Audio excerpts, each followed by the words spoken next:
Hi, very good morning. I'm Dr. Janak Patel, MD, General Physician. Today, in continuity the previous lectures, we'll be discussing on speech and disorders of speech, mainly related to aphasias. All my video lectures are mainly for educative purpose. All this lecture will be very helpful to fourth year students during their exams, in oral exams as well as theory exams, and also they will be helpful when you start your private practice. If you like this lecture, please don't forget to press button like, subscribe, so that you can get information as soon as we upload the video, and you can share with your friends if you like this lecture. So in this particular lecture we'll be discussing on many different terms as we come across. That is, what is speech, what is language, what is aphasia, what is aphonia, what is alexia, agraphia, acalculia, anomia, voice, different speech disorders, dysarthria, crossed aphasia, BROCAS aphasia, WERNIKES aphasia, aphemia, etc. Apraxia, paraphasia, all those terms we'll be discussing. We'll try to make it as simple as possible. We'll be discussing under all these different headings. So first, what do you mean by speech? Speech is an audible representation of a language. So what is language?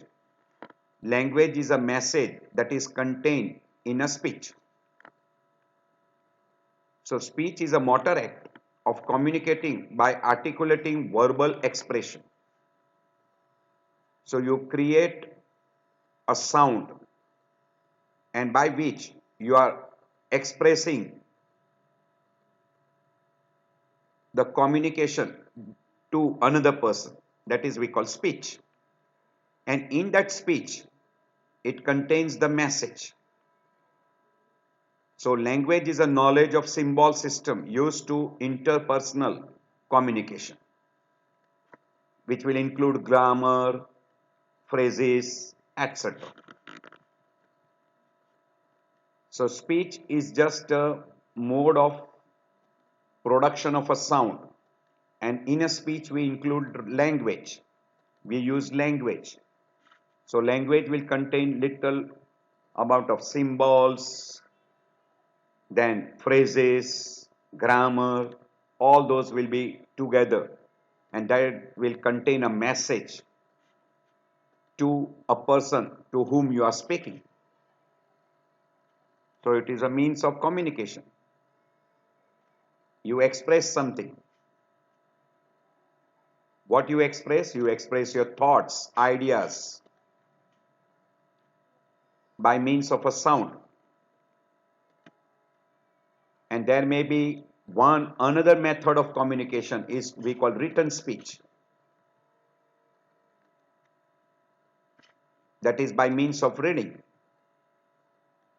So it is one way of communicating process. It is a communicating symbol.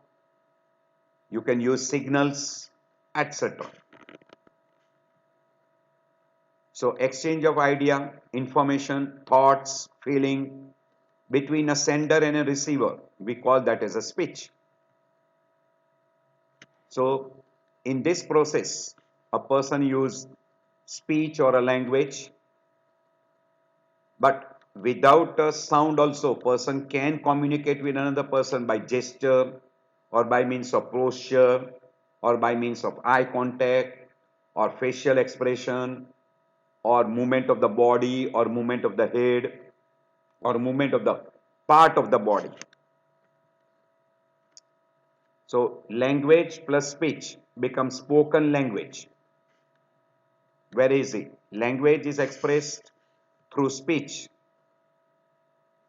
while speech without language is like a parrot sounds. So both combined together becomes a spoken language. And this particular language will have two types of, one expressive language and one receptive language. For this particular speech, you have got a central mechanism, and that central mechanism is a higher center. We call as a cortex, and in that we have got on a dominant hemisphere we call BROCAS area. This particular will lead to what we call as a dysphasia or aphasia. And this higher center will have a control on lower center, which is for articulation and phonation. Phonation is at the level of vocal cords, or we call larynx.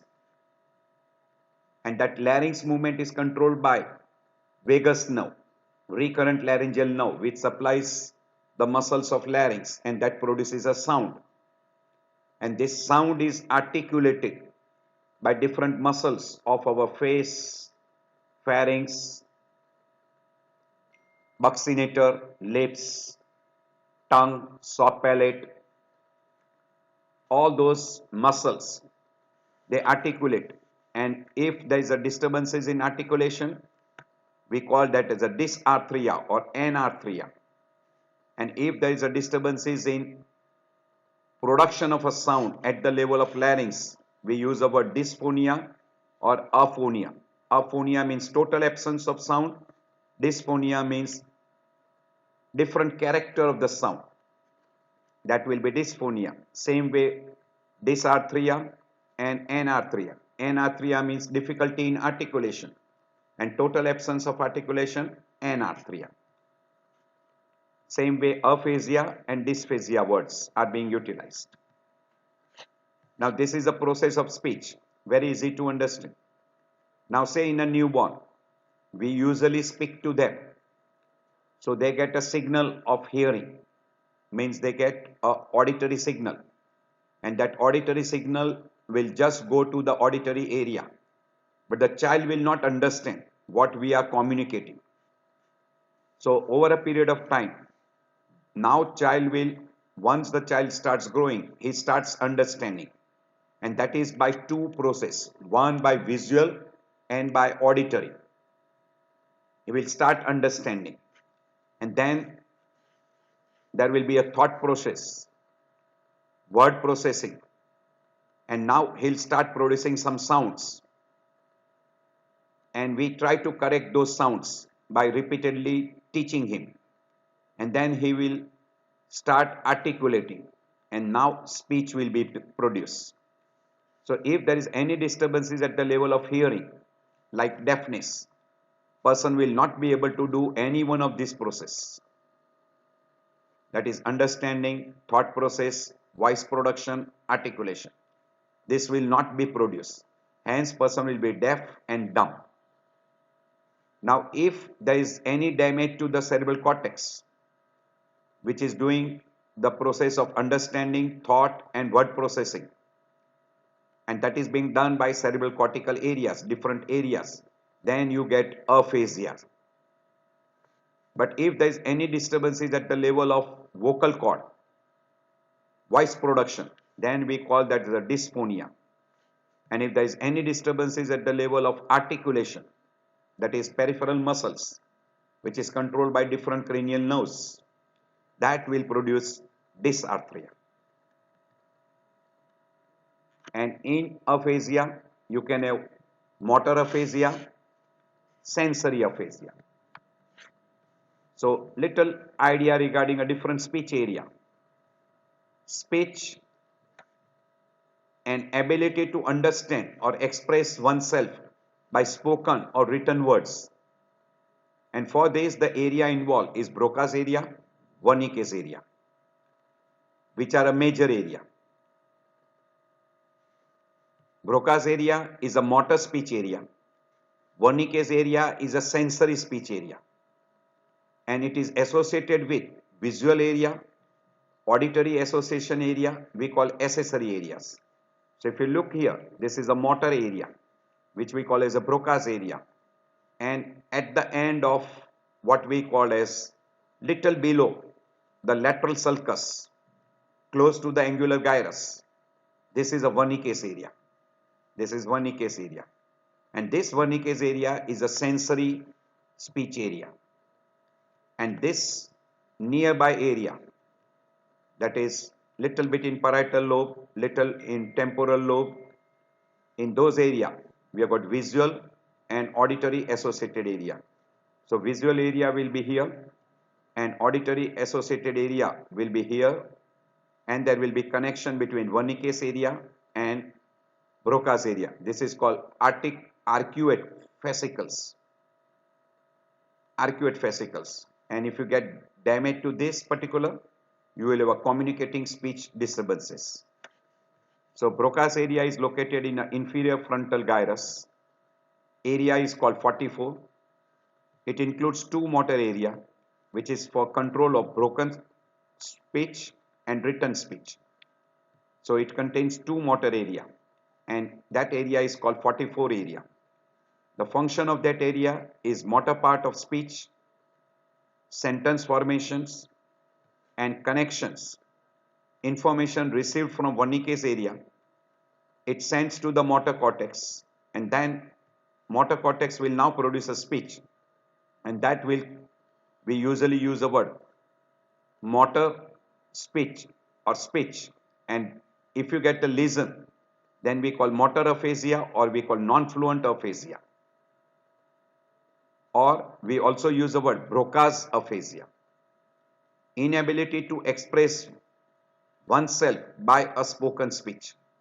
That is very characteristic when you get the damage to BROCAS area, and BROCAS area is present on a dominant hemisphere, while in a Wernicke's area it is located in the posterior end of the superior temporal gyrus. So this is the temporal gyrus, this is the superior part, it is just below the lateral sulcus. So this particular portion is a Wernicke's area. It is concerned with comprehension, planning of words, integration, and it again contains two site for two somatics. So somatic, auditory and visual areas. And connection, it gives ultimate signal to BROCAS area via arcuate fascicle.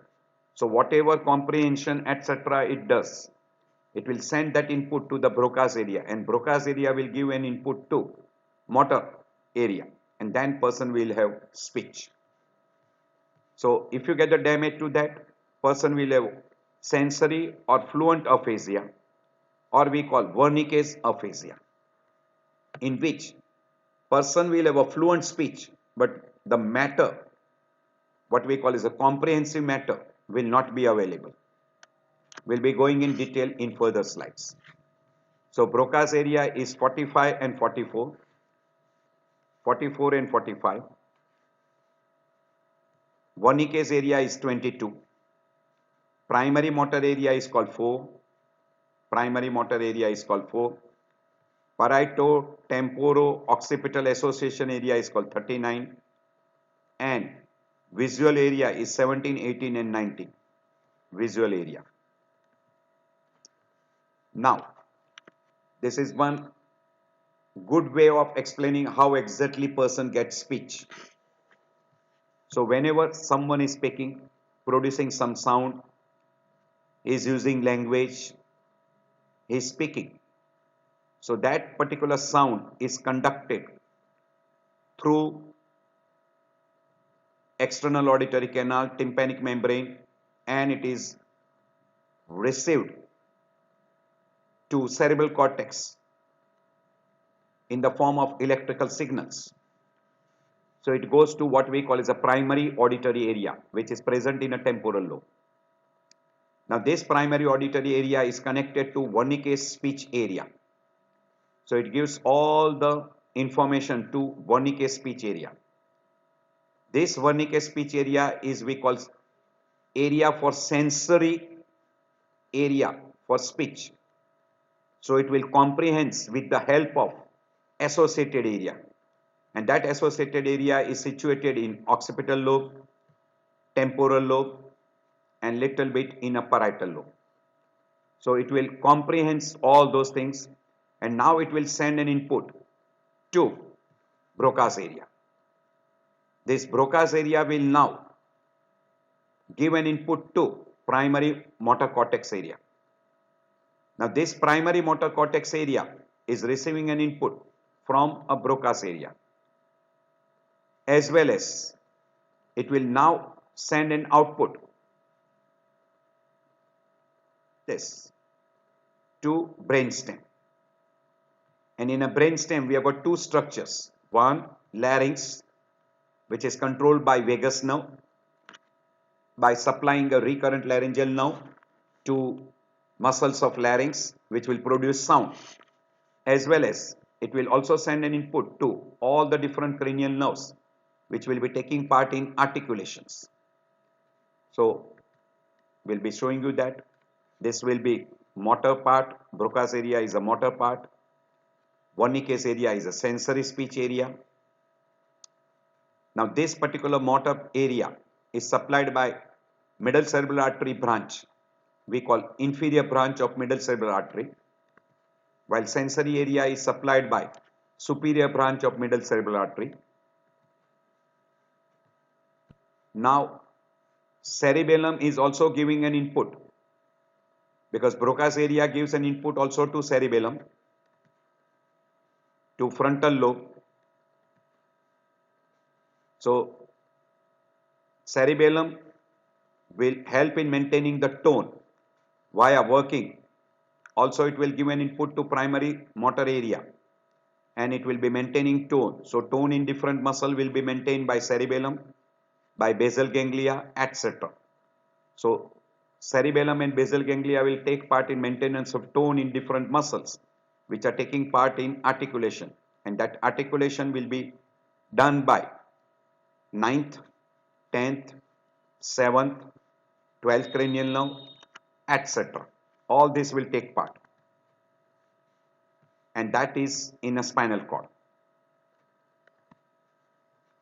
So that will take part in production of sound and speech, and that particular will be ordered by Broca's area to primary motor cortex area, that will act on 10th nerve, which will be acting on larynx, as well as 9th nerve will be taking part, 7th cranial nerve will be taking part, 12th cranial nerve will be also taking part, etc. So we call tongue, soft palate, then facial muscle, that is buccinator, lip muscles, all those will be taking part in articulations. So basal ganglia and cerebellum will prepare a background, that is the tone, and frontal lobe will also help in expressing the speech. So that frontal lobe, etc., is going to give an input to primary motor cortex area. And finally primary motor cortex area will be acting on a lower center, we call spinal cord centers, and this will be acting on a spinal cord centers. Through that you will be also producing something in speech, little amount of speech. Mainly this will be a brainstem, not spinal cord, but brainstem. Brainstem will be taking part, not spinal cord. This is wrong. So reception of sound signals will go to the auditory area. From there it will go to the Wernicke's area. All those information will be comprehended, and then via arcuate, this particular fiber I've shown you in a previous, this arcuate fascicle, it will be transmitting all the input to Broca's area.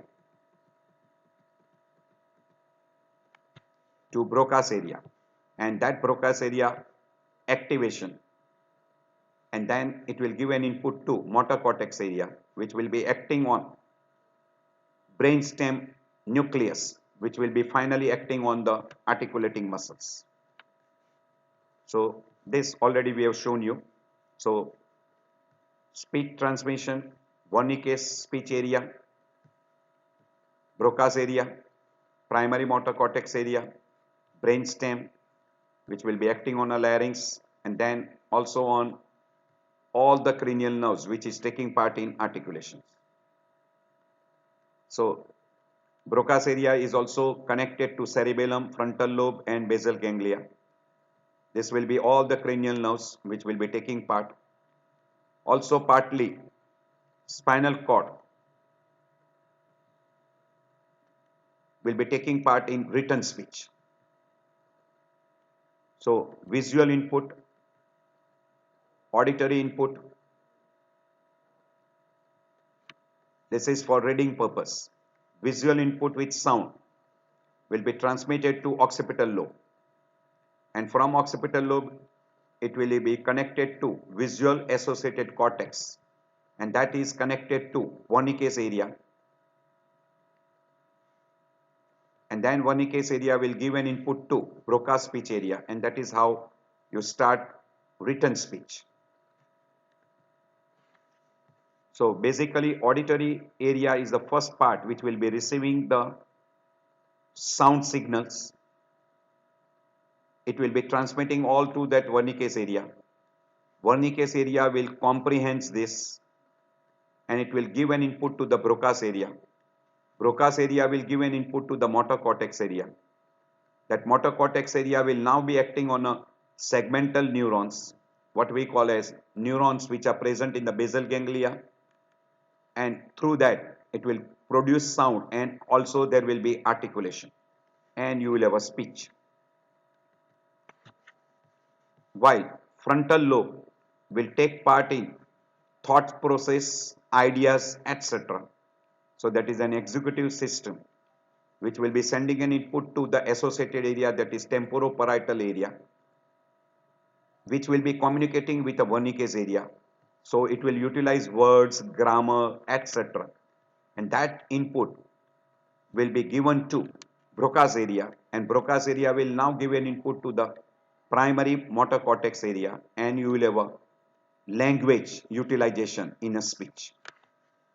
These are the different cranial nerves which will be taking part in articulation, that is trigeminal nerve, facial, glossopharyngeal, vagus, even accessory and hypoglossal. Accessory takes part in certain particular tone. So this will be very, very important. And so if there is any damage to any one of these cranial nerves, there will be disturbances in articulation and you can have dysarthria. Also, while production of the sound along with laryngeal muscle, the movement of diaphragm, nasal cavity, oral cavity, pharynx, and inspiration and expiratory movements at the level of lung will take part in phonation. So phonation will be affected if there is any damage to lung, diaphragm, pharynx, oral cavity, nasal cavity, etc. And that character of the sound production will change. We call dysphonia. And if there is no production of sound, we use the word aphonia. These are all the different areas which are responsible for. This is responsible for viewing. This is responsible for listening of the words. This is responsible for generating of verbs. And this is for spoken words, etc. We are not going into detail. Hearing words area, speaking word area. This is seeing word area. This is thinking. This is frontal lobe area. This is occipital lobe. This is temporoparietal lobe. This is Broca's area, etc. So if you get the damage to this arcuate fasciculation, you will get conduction aphasia. Means now Wernicke's area cannot send an input to Broca's area. So that is called conduction aphasia. If you get the damage to Wernicke's area, Wernicke's aphasia. If you get the damage to Broca's area, Broca's aphasia. So these are the three common aphasia you should be able to identify. So conduction aphasia, Broca's aphasia will be production problem, Conduction aphasia will be error-filled speech but good comprehension, while Wernicke's aphasia is comprehension problem and empty error-filled production. These are the words which are being utilized. So in summary, if you get a damage to Broca's area, Broca's aphasia. You get a damage to Wernicke's area, Wernicke's aphasia. And simultaneously, person can also have a disturbances if you get associated area damage that will produce alexia, agraphia, etc. We'll be using all those words. Now, we commonly use the word sound production disturbances and hearing disturbances can produce problem in speech. Say sound production, if it is at the level of larynx, total absence of sound production, we call that as aphonia. And if there is a sound is produced but character is changed, say like hoarseness of voice, then we use the word dysphonia. So this will be at the level of larynx. And if the person has got sound production disturbances because of articulation and articulating muscles like soft palate muscles, facial muscles, tongue, lips, pharynx, etc., then we call that as a dysarthria. And if the control of those is being affected and all those is being controlled by Broca's area, and Broca's area will give an input to motor area. So whenever there is a damage to Broca's area, we get what we call as a Broca's aphasia. And if there is a damage to Wernicke's area, it will give rise to comprehensive disturbances, and that we call as a Wernicke's aphasia. So aphasia is because of damage to the cerebral cortex, either to the frontal lobe area, that is Broca's area in a dominant hemisphere, and Wernicke's area in temporoparietal lobe area. So that will be aphasia. Disturbances in sound production at the level of larynx, we come across hoarseness of voice and aphonia. Articulating muscles, dysarthria, and person can also present with functional or psychogenic or hysterical problems, that is hysterical aphonia or hysterical dysarthria, etc. So this will be different words which we commonly utilized. So classical word aphasia, which you can divide into motor. It is also called motor, Broca's, anterior, expressive, or non-fluent aphasia. These are all the different words. By and large, we always utilize Broca's aphasia. And second word we commonly utilize is non-fluent aphasia.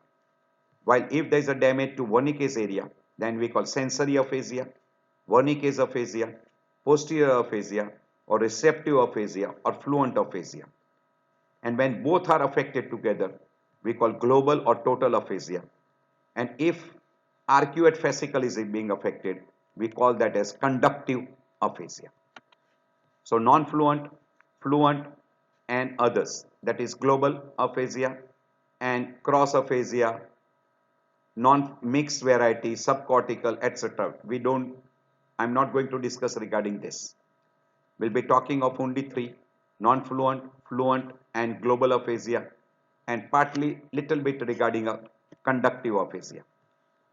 So Broca's aphasia is non-fluent, while fluent is Wernicke's aphasia, and both together we'll call that as a global aphasia. So dysphasia or aphasia, we divide into two big groups: sensory, receptive, posterior, or temporoparietal, or fluent, or we use the word motor, expressive, anterior, frontal, or non-fluent. And this motor can be further divided into verbal aphasia and writing aphasia. Two varieties. Here the speech is affected, here the writing is being affected. While in sensory, we can divide into auditory agnosia, which is characteristic in a Wernicke's aphasia, while visual agnosia will be if there is a lesion in area 18 and 19, while Wernicke's aphasia will be area 22, while BROCAS aphasia or verbal aphasia will be area 44 and written aphasia will be area 45. And when both are together, we call as a total aphasia or global aphasia, which will be very characteristic if there is a lesion in 37 or it is including 22, 44, etc. So you have got damage to sensory, that is Wernicke's area, as well as BROCA's area. So when that is both together, so frontal lobe is also involved and temporoparietal lobe is also involved, then you will have that. Same thing is explained here. Instead of this sensory, we have put the word fluent aphasia here, and this is non-fluent, further divided into different words. I'm skipping this slide. Already this is a simple most slide, very easy to understand. So definition: loss of language due to a dysfunction of central mechanism, we call that as aphasia. And if person has got minor disorders of same, we call as a dysphasia. Here total absence, this is disturbance. Say characteristic: if a person has developed a right side hemiplegia and he has got difficulty in production of a sound or speech, you can use the word dysphasia. If there is dysfunction of articulating material, articulating muscles, then we call it a dysarthria. Classical example: pseudoverbal palsy, lower motor neuron facial palsy, ninth cranial nerve palsy, 12th cranial nerve palsy, they will all produce dysarthria. And if there is a damage to vocal cords, vocal cord palsy, or if there is anything which disturbs the laryngeal function, we'll call that as a dysphonia or aphonia. Total absence of sound, aphonia. Disturbances in sound production, dysphonia. Unilateral vocal cord palsy, dysphonia. Or we also use the word hoarseness of voice. And when both vocal cord are paralyzed, bilateral vocal cord palsy, it will produce aphonia. There are two other words. Loss of ability to read, we'll use that word as alexia, and loss of ability to write is agraphia. So if person finds difficulty in writing but there is no damage to peripheral muscles, we'll call that as agraphia.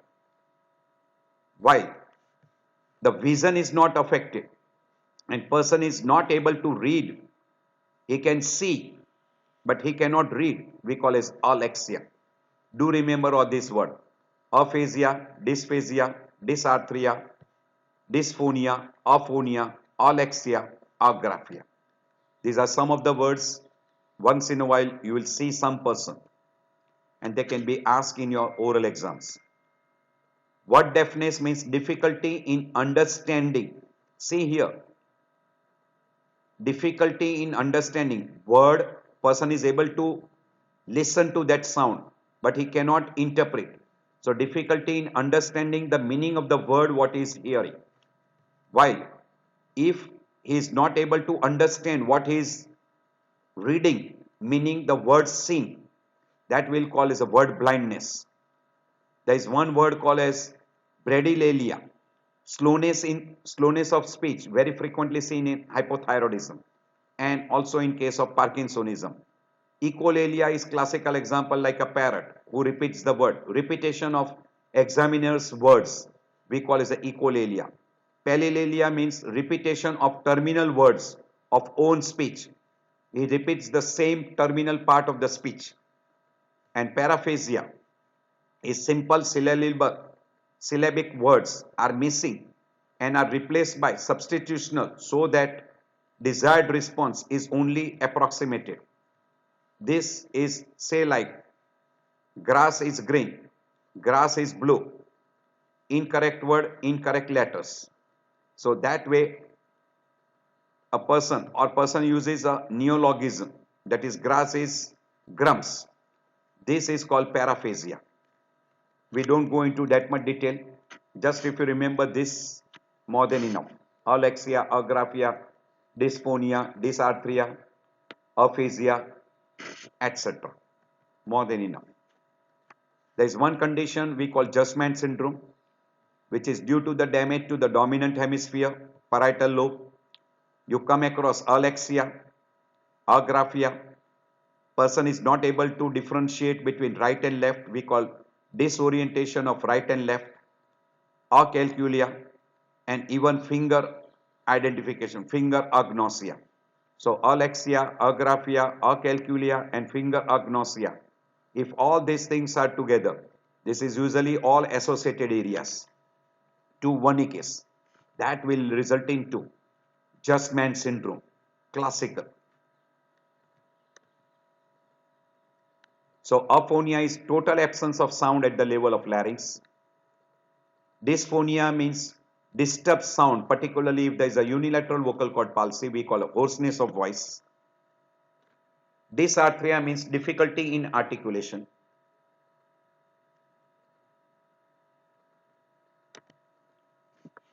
Hysterical means pretend to have that disorders. Agnosia means inability to recognize. Prosopagnosia means facial blindness. Person cannot recognize the face. Alexia means inability to read.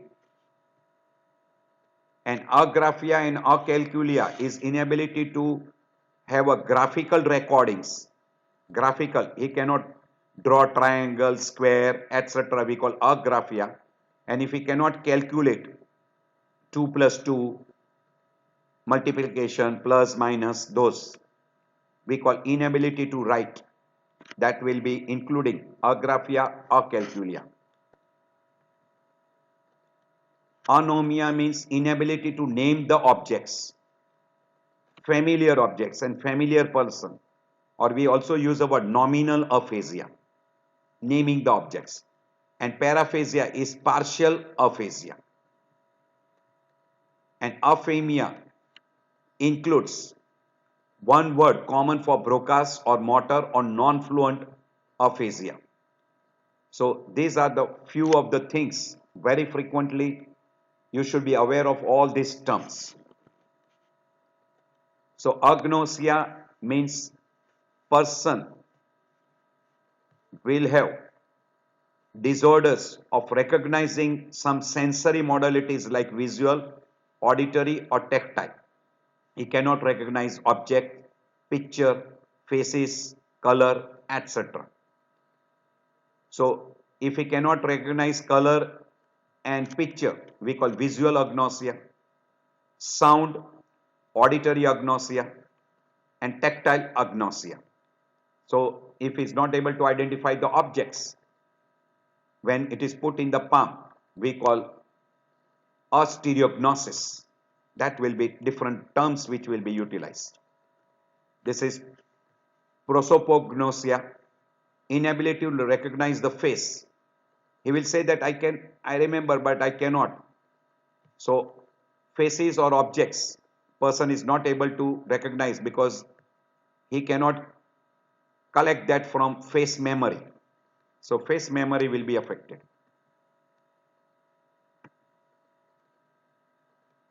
Usually in aphasia we use few words: non-fluent aphasia, fluent aphasia. Non-fluent is for BROCAS, fluent aphasia is for Wernicke's. Also we also use one word in that, anomic or nominal aphasia. So these two are the most classical and most common. And then we call it a pure aphasia, which is in case of reading disturbances, writing disturbances, recognition of words, etc. We use the word agraphia, alexia, those words are being utilized. So fluent is for Wernicke's, we call that as sensory. Non-fluent is motor.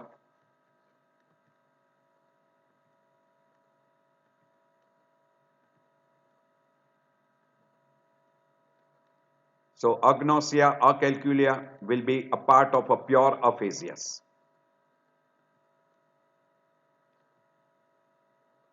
Agraphia, acalculia, alexia, all those will be a part of.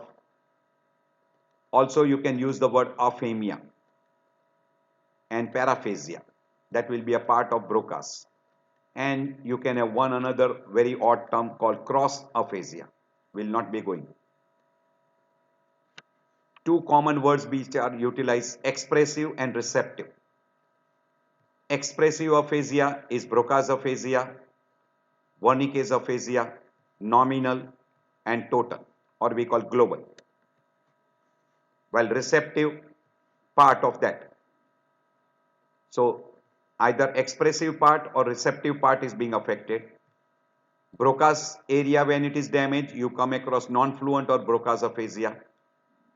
Wernicke's area is being damaged, Wernicke's aphasia or fluent aphasia. If angular gyrus is damaged, you will come across nominal aphasia.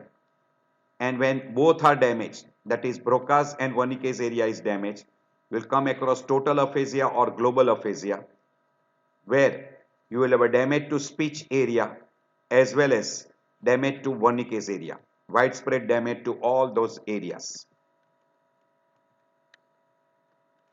And there is something called as a crossed aphasia, paraphasia, acalculia, agraphia, alexia, agnosia, etc. We have already shown this particular slide before. Aphasia can be sensory, can be motor, and can be fluent of conductive aphasia. Partly repetition. Aphasia will be a speech disorder resulting from the lesions, cortical lesions in the brain. Sensor will be damaged at the level of Wernicke's aphasia, where BROCAS area is intact.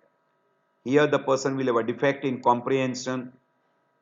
Fluency will be there. That's why it is also called as a fluent aphasia. But it will be containing the words which we usually use a word, non-sensible speech. And that is very characteristic of a Wernicke's aphasia. While in a motor, it is a non-fluent aphasia, damage to the BROCAS area. Wernicke's area is intact. There is a defect in a verbal speech expression. It is non-fluent. Person will make an effort and person might have a little slowness in the speech. While conduction aphasia or fluent aphasia, it is a part of this Wernicke's, where Wernicke's is not connected to those that arcuate fibers, arcuate fascicle is being damaged. So that will produce conduction. It is Wernicke's area is intact, BROCAS area is intact, but those connections are damaged. There is a impaired repetitions, preserved comprehension, fluent speech is there, and that particular person we call as a fluent aphasia or conduction aphasia. We have already mentioned this. If there is articulating fibers, articulating muscles which are being affected, maybe because of cerebellum or maybe because of brainstem, cranial nerves, particularly facial, ninth cranial nerve, 12th cranial nerve, etc. are being damaged. Or if there is a pseudobulbar palsy damaging both side cranial nerves, bilateral upper motor neuron, this will be lower motor neuron, bulbar will be lower motor neuron, extrapyramidal will increase the tone, cerebellum will decrease the tone. All this will produce a disorder we call as dysarthria. And if there is anything which damages the 10th cranial nerve affecting the larynx, dysphonia or phonation disorders. And if there is a damage to cerebral cortex, you can come across receptive Wernicke's aphasia. Conductive aphasia is damage to the arcuate fascicles, unable to repeat the speech. And expressive will be non-fluent speech, which will be because of damage to the BROCAS area. And if there is a damage to the angular gyrus, which is the end part of lateral sulcus, lateral fissure, or we call lateral gyrus, that will be unable to name the item, we call nominal aphasia. So this will be the 4 different types of dysphasia or we call aphasia groups. So you can have aphasia, dysarthria, and dysphonia or aphonia. So this will be the three types of disorders. So we don't go through this. This is little difficult. So what we'll have in a spontaneous speech, what will be there as far as paraphasia is concerned, comprehension is concerned, repetition is concerned, naming is concerned. In BROCAS, it is a non-fluent speech. Comprehension is present because Wernicke's area is intact. Repetition is poor, naming is poor. In global aphasia means total, both together.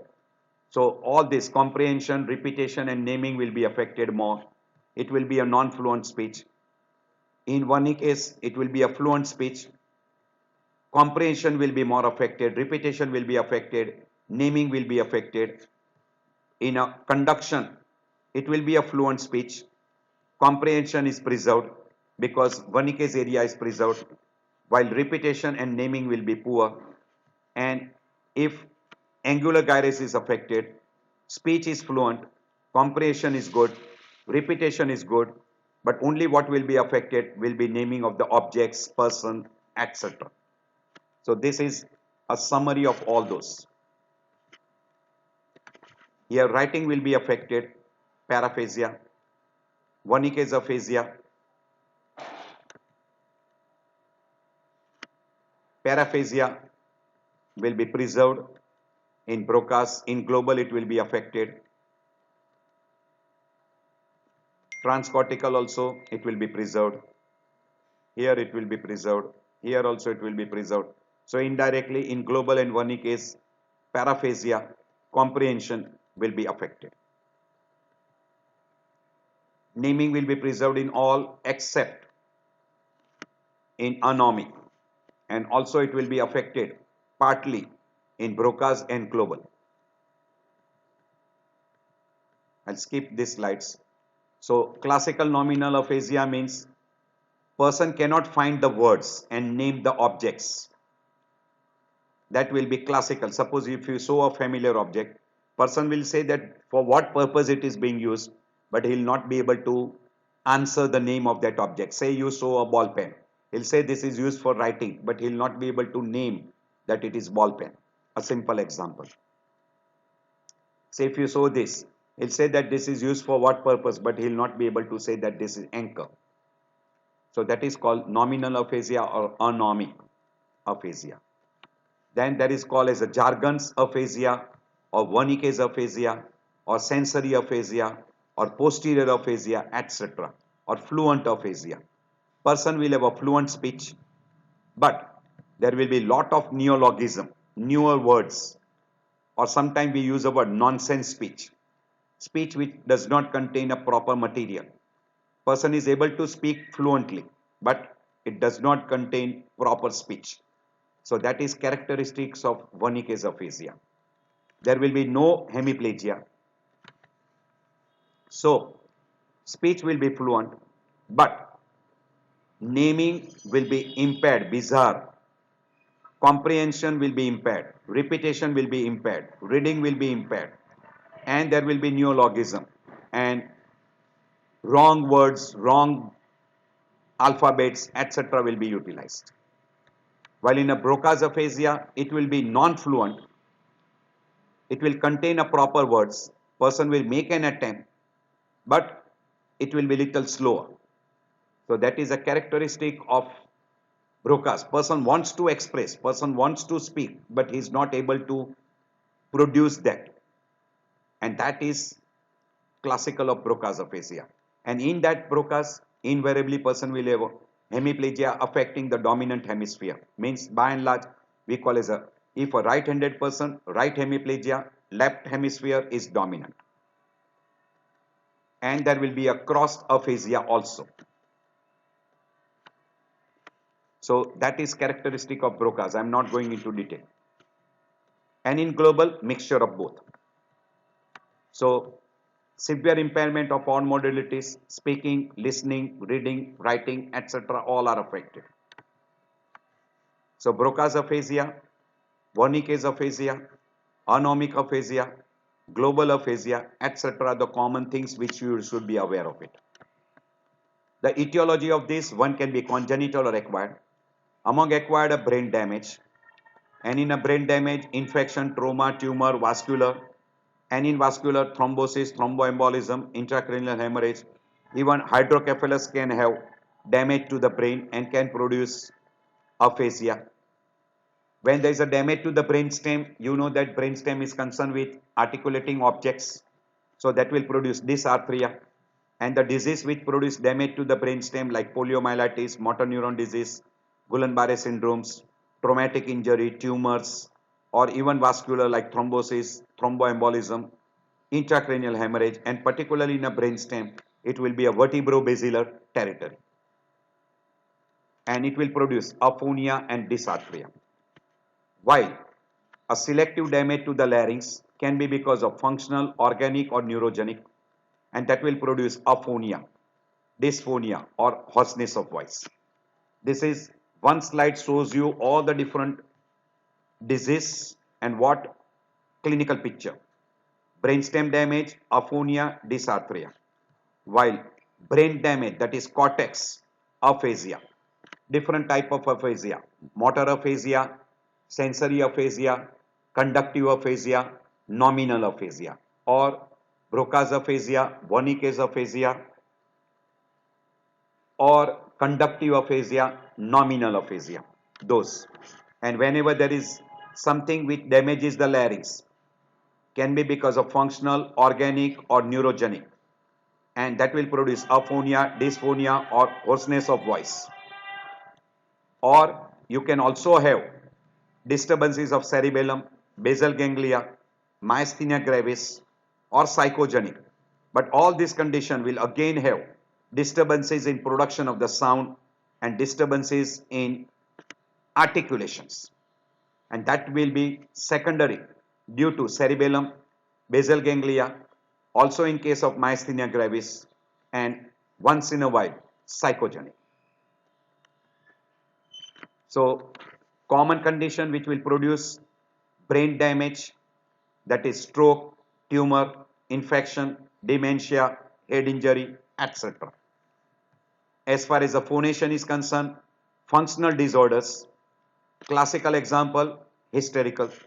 Organic disorders involving larynx, and neurological, cranial nerve palsy, particularly recurrent laryngeal nerve palsy, or we call vagus nerve palsy.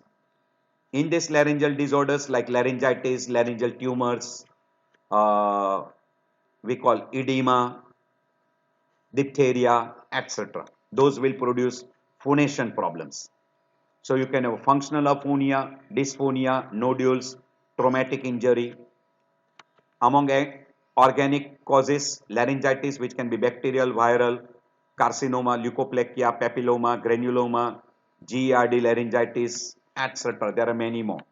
And among neurological condition, recurrent laryngeal nerve palsy, which can be post-surgical while you are doing surgery on thyroid, parathyroid, trachea, esophagus, etc. Block dissection, carotid artery, when you are doing surgery close to the carotid artery, you can produce damage.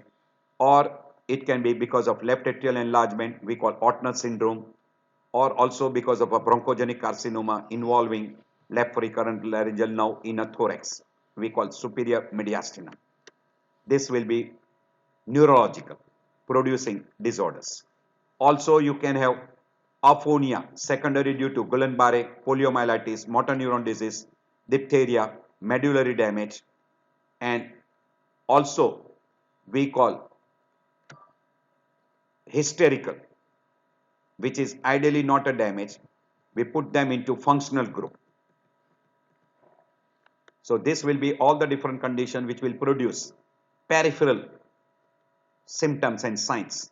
We call aphonia, dysarthria, or we can call hysterical aphonia. And among neurological, it will be because of 9th and 10th cranial nerve palsy, which will involve the palate. Lips will be 7th cranial nerve. If you get a palate palsy, you will have a difficulty in pronouncing N. If lips is affected, P and B. And if tongue is affected, T and L. These words will be affected. So 5th, 7th, 9th, 10th and 12th cranial nerve will be most commonly involved in what we call as a dysarthria. Aphonia will be very peculiar because of the larynx, which can be hysterical or organic.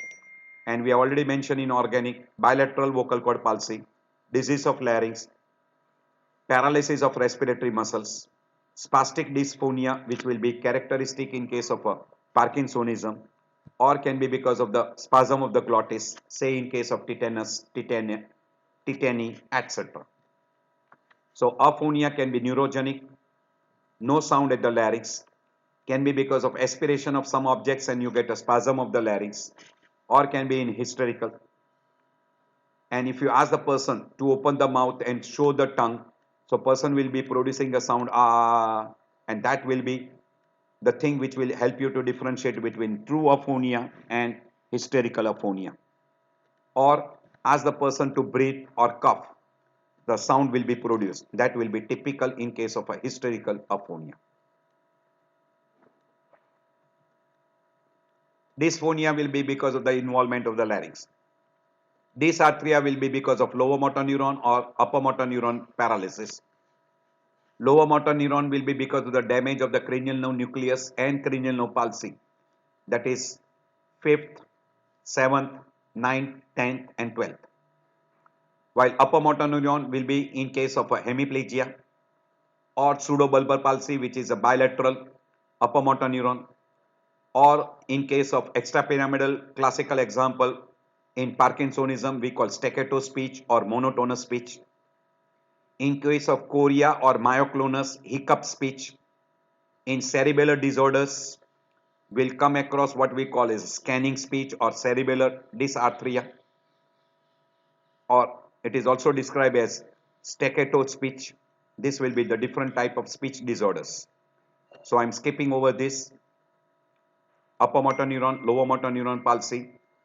In upper motor neuron, particularly it will be in case of a pseudobulbar palsy and hemiplegia.